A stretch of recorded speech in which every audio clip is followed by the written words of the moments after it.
It's amazing. Well, we read Genesis chapter 1 about God and God creating the heavens and the earth, and then he begins to divide the earth, and he begins to create trees, and he begins to create birds and all kinds of animals. But it says in Genesis chapter 2, verse 5, he says, and God had not a man to till the garden. Well, see, I kind of understand this. I remember I bought a house in Pensacola when I was in the Navy. And I had that house for 5 years before I ever brought my bride home. And I remember how joyous it was for me to be able to share this home that I'd had for 5 years with her. And that the things that I would do around the house to improve the house that would please her, it had great meaning to me. So it's just a small example of how God must have felt. He'd created all of these things, but there was no one to really share it with. So we find in the book of Genesis that God created a man.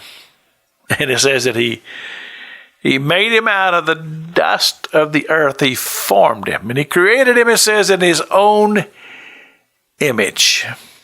Now, see, I find that to be significant as I read that. In other words, God created the human body to be disposable. Now, that sounds a little crude, and I apologize for that. But the truth of the matter is, it was made out of dirt, not a substance that you would equate to longevity. So he made man out of the dust of the earth. But this is the significant thing, and this is the thing that we have to realize, that this is really what is important. Is that he says that he breathed the breath of life into this vessel that he'd made out of the dust of the earth, made it out of dirt, but he breathed his own breath into him, and it says he became a living soul. Well, there's a lot to be thought about here. A living soul.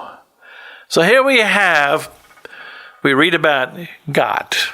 This is God created the heavens and the earth, and we just go on the assumption that there was just always God, and it's hard for a human being to just accept that he had no beginning, nobody created him.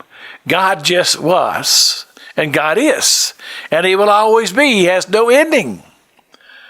But now, in the process of creation, God has created a man to till the garden, a man to have fellowship with, a man to acknowledge his own greatness. This is Pastor Jack King with the Gospel on the Radio broadcast.